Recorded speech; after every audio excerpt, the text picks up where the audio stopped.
Dans cette vidéo, nous allons nous intéresser à la diversité des marchés imparfaitement concurrentiels.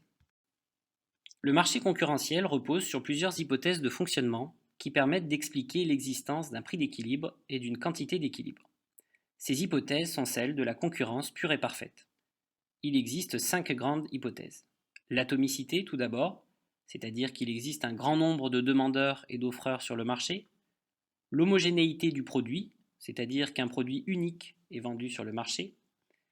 La transparence de l'information, c'est-à-dire que tous les acteurs sur le marché disposent de toutes les informations disponibles.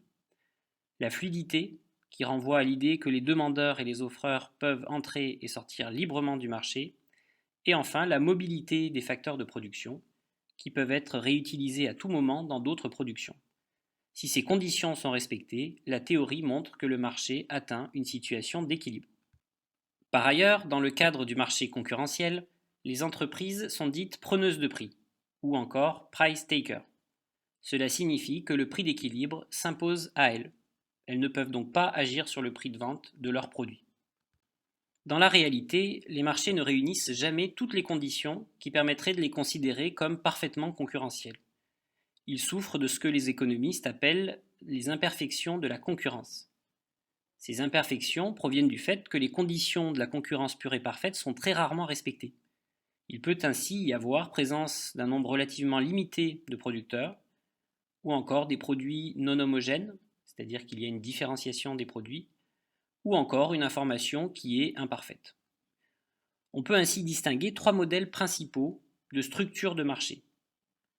Les structures de marché correspondent à une certaine configuration de l'offre et de la demande sur un marché. Il existe ainsi le marché concurrentiel que nous venons d'analyser, mais également le monopole, où une entreprise est le seul producteur d'un bien ou d'un service, et enfin l'oligopole, qui est caractérisé par un petit nombre de firmes interdépendantes vendant des produits identiques ou différenciés.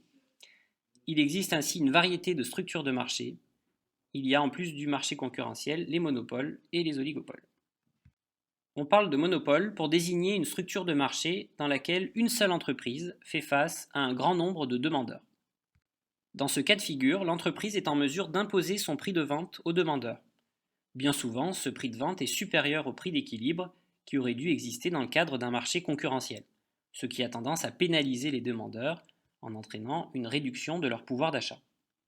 L'existence de monopoles s'explique par différents facteurs. Certaines activités nécessitent des coûts fixes très importants. Cela crée une barrière à l'entrée qui dissuade l'arrivée sur le marché de nouveaux offreurs. Il est possible également que certains monopoles soient entretenus par les pouvoirs publics. On peut penser par exemple en France au monopole de la SNCF sur le trafic ferroviaire. On constate que dans le cas du monopole, c'est la condition d'atomicité qui est remise en question. On parle d'oligopole pour désigner une structure de marché dans laquelle un faible nombre d'offreurs fait face à un grand nombre de demandeurs. Comme dans une situation de monopole, on constate que c'est la condition d'atomicité qui est encore ici remise en question, c'est-à-dire qu'il y a un faible nombre d'offreurs et un très grand nombre de demandeurs. Les marchés oligopolistiques surviennent lorsque nous sommes face à des activités à coût fixe très importants, ou encore lorsque les marchés sont réglementés, de manière à ce que seul un petit nombre d'offreurs puissent se présenter sur le marché. Dans cette structure de marché, les entreprises sont en mesure de s'entendre sur le prix de vente, mais elles peuvent également se livrer à une concurrence qui peut parfois être féroce. Nous allons maintenant nous intéresser aux différentes stratégies qui permettent aux entreprises de renforcer leur pouvoir de marché. Le pouvoir de marché d'une entreprise résume sa marge de manœuvre en matière de détermination des prix de vente et des quantités qu'elle met sur le marché. Il existe différentes stratégies permettant soit d'augmenter le pouvoir de marché, soit de le maintenir. Ces stratégies sont la concurrence monopolistique, la guerre des prix et les ententes. La stratégie de concurrence monopolistique consiste pour une entreprise à différencier son produit en le démarquant de la concurrence à travers des caractéristiques originales ou des services particuliers. Cette stratégie permet à l'entreprise de créer une demande captive, c'est-à-dire qu'une partie de la demande va se tourner vers elle. Cela lui permet donc d'augmenter son pouvoir de marché en se rapprochant d'une structure de monopole. L'entreprise est alors en mesure de fixer plus librement son prix de vente. L'entreprise peut également augmenter son pouvoir de marché en mettant en œuvre une stratégie de guerre des prix. En effet, en baissant son prix de vente, elle va attirer une partie de la demande et donc augmenter sa part de marché. Elle se rapproche ainsi d'une structure de monopole et peut donc augmenter son pouvoir de marché. Cependant, il faut noter que pour que cette stratégie soit efficace, l'entreprise doit être en mesure de supporter un prix de vente plus faible. Il faut donc que sa situation financière lui permette de proposer un prix de vente plus faible. Par ailleurs, cette stratégie fonctionne uniquement si les concurrents ne réagissent pas à la guerre des prix qui est enclenchée. Enfin, les entreprises peuvent maintenir leur pouvoir de marché en s'entendant sur le prix de vente qu'elles vont proposer aux consommateurs. On parle alors de stratégie d'entente sur les prix ou encore de stratégie de cartel.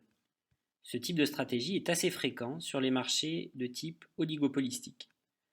En s'entendant sur un prix de vente commun, les entreprises se partagent le marché et maintiennent par la même occasion leur pouvoir de marché.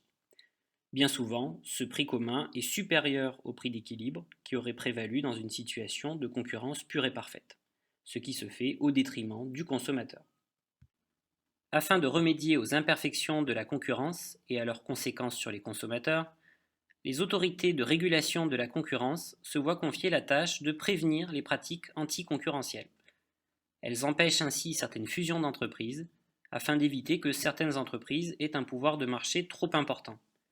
Elles sanctionnent également les ententes entre entreprises lorsqu'elles s'entendent sur les prix pour se partager le marché, et elles sanctionnent également les abus de position dominante lorsqu'une entreprise profite de sa situation dominante sur le marché pour imposer son prix de vente ou pour empêcher l'entrée de nouveaux offreurs. L'objectif de la politique de la concurrence reste de protéger le consommateur.